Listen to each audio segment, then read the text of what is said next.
स्वर्गीय श्री शारदा सिन्हा इन्हीं दिनों छठ पर्व पर अलविदा कह गई थी। उसके बाद लगा कि कुछ रुक गया है, कुछ थम सा गया है। जी हाँ, छठी सॉन्ग जो एक छठ महापर्व के सॉन्ग आते थे, उनकी आवाज़ में जो जादू था वो कहीं रुक गया था। परंतु ये दुनिया है, चलती रहती है। हेलो फ्रेंड्स, रोज़ बाय दीप्ति में आपका वेलकम है। आज बात करते हैं निक्कू सुमित के सॉन्ग गोदिया में ललना की।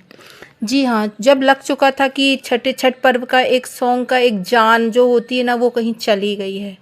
इसी के चलते बहुत सारे इस बार सॉन्ग आए हैं छठ महापर्व को लेकर, जिसमें सचिन मनीषा का है और भी सॉन्ग आए हैं।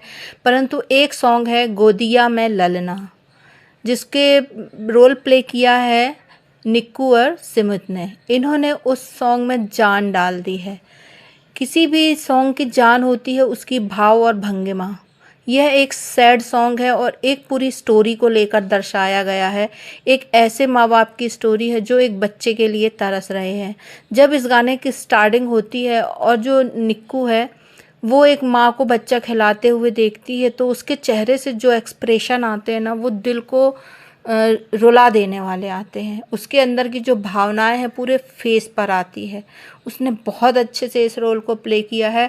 और जैसे जैसे ये स्टोरी बढ़ती है, वह छठी मैया से अपना आंचल फैलाकर एक बच्चे की भीख मांगती है और उनका पर्व जो है पूरी श्रद्धा से रखती है। यहाँ उनके पति उनका साथ देते हुए नज़र आते हैं। जैसे जैसे गीत अपने ऊंचाइयों पर जाता है, वहाँ वहाँ पर निक्कू की जो है, निक्की की भाव भंगिमाएं, उसका प्रदर्शन, उसका एक चेहरा, उसके एक्सप्रेशन लाजवाब हैं, जिसकी कोई अवर्णनीय है। निक्कू को हम जानते हैं, वो एक तरह की एक बिंदास लेडी है जो फिल्मी सॉन्ग पर, भोजपुरी सॉन्ग में मस्त डांस करती है, नाचती है, बिंदास रहती है। परंतु जो ये गोदिया में ललना सॉन्ग है छठ महापर्व का, इसमें जो उसने रोल प्ले किया है वो पूरी तरह भावनाओं को ओतप्रोत कर देने वाला है, हिला देने वाला है। गाने की स्टार्टिंग से लेकर जो उसके एक्सप्रेशन आए हैं आखिरी तक, जैसे जैसे कहानी अपनी गति को बढ़ती है, वह पूरी तरह से उस करैक्टर पे डूब जाती है। चाहे वह व्रत शुरू करना हो, व्रत का पारण करना हो, अधर्य देना हो, पूजन करना हो, वहाँ पर उसके एक एक जो है चेहरे के एक्सप्रेशन गवाही देते हैं कि यह पूरी तरह से किस चीज़ की भावना के लिए है, कि एक बच्चे के लिए इसका मन कितना आकुल व्याकुल है। ये एक ऐसी महिला को प्रेजेंट कर रही है जिसके बच्चे नहीं हैं और वह छठी मैया से अपना एक वरदान मांग रही है, एक झगड़ा कर रही है और उनसे लड़ रही है कि नहीं माँ, मुझे एक बच्चा चाहिए और आप मुझे देंगी, मैं अपनी पूरी श्रद्धा आप में लगा दूंगी।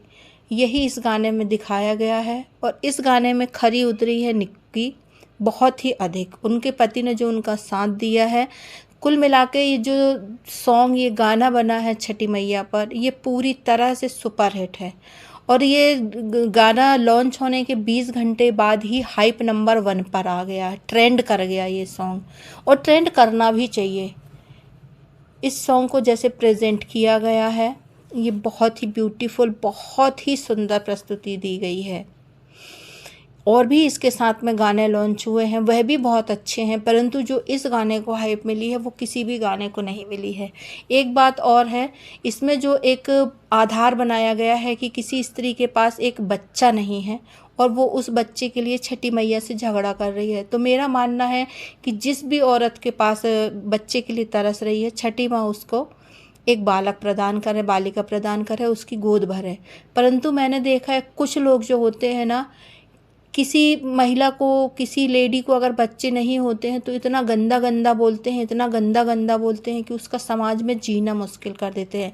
यहाँ पर लड़ाई खुद से नहीं होती है कि मैं माँ नहीं बन पा रही हूँ, ये उसका दुख अलग है, परंतु जो समाज से लड़ाई कर रही है उसका दुख तो वह संभाल ही नहीं सकती। मैंने जगत दीदी का एक वीडियो देखा था कि मुझे कुछ दिनों तक, कुछ सालों तक बच्चा नहीं हुआ था, तो मैंने घर से बाहर निकलना बंद कर दिया था। मेरी तबीयत बिगड़ गई थी, मैं डिप्रेशन पे आ गई थी, मैं बेहोश हो जाती थी, मतलब इस कदर टूट चुकी थी हमारी जगत दीदी। परंतु कभी किसी ने सोचा है कि मनीषा को किस तरह टॉर्चर किया जाता है, तुम्हारी बच्चेदानी नहीं है, वो कभी माँ नहीं बन सकती है, एक बांझ है। बांझ किसको कहते हैं पता है? आपके घर खानदान में सोचो, अगर किसी बच्ची को, किसी महिला को बच्चे ना हो और उसको बांझ बोला जाए, उसको बोला जाता है, तो मत बोलो, बहुत पाप लगेगा आप लोगों को। छठी मैया करे उसकी भी गोद भर जाए, परंतु ये उनका फैसला है ना, हमारा और आपका नहीं। बात करते हैं निक्कू सुमित के सॉन्ग की। उन्होंने इसी भावना को वहाँ पर किया है कि अगर उनके मन में लालसा है, वह एक बच्चा चाहते हैं, कोई भी माँ बाप व्यक्ति कपल बच्चा चाहता है, तो वो छठी मैया से प्रार्थना करेगा और छठी मैया उनकी गोद जरूर भरेगी। इसी आशा के साथ मैं अपना ये छोटा सा रिव्यू आपको दे रही हूँ और मैं निक्कू सुमित को ढेर सारी बधाइयाँ दे रही हूँ कि आपने इतना अच्छा गाना बनाया, इतना अच्छा उसमें आपने कलाकारी की है। और मैं समस्त टीम जो गायक हैं उनको बधाई दूंगी, जिन्होंने गाना लिखा है उनको बधाई दूंगी, जो डायरेक्टर है इस सॉन्ग के उनको बधाई दूंगी। आप इसी तरह आगे बढ़ते रहिए और इसी तरह दिल छूने वाले गीत लाइए। निक्कू सुमित को ढेर सारी बधाइयाँ, फिर से बहुत बहुत बधाई हो। भगवान करे उनका चैनल दिन रात ग्रो करे और वो खूब फले फूलें। और छठी मैया जितनी भी हमारी महिलाएं वीडियो देख रही हैं, जो भी बच्चे के लिए परेशान है या बच्चा चाहती हैं, अपनी बेटी के लिए, अपनी बहू के लिए, अपने लिए, किसी भी सदस्य के लिए, छठी माँ उनके घर पर गोद भरे उन सभी की। यह छठी महापर्व जो है बिहार का है, एक पर्व है।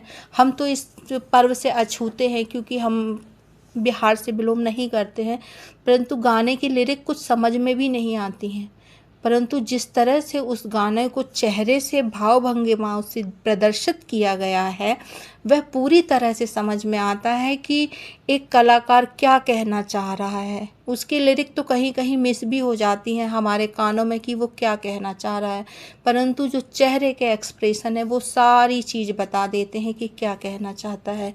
पूरी वीडियो को बिना आप लिरिक बंद करके भी सुनेंगे तो भी आपको उनके चेहरों से समझ में आएगा कि वो क्या कहना चाह रहे हैं। तो इस तरह के प्रदर्शन के लिए बहुत बहुत बधाई है निक्कू और सुमित को, आप बहुत तरक्की करें। हेलो फ्रेंड्स, अगर आपको मेरी वीडियो रिव्यू अच्छा लगा तो चैनल को लाइक एवं सब्सक्राइब ज़रूर करें।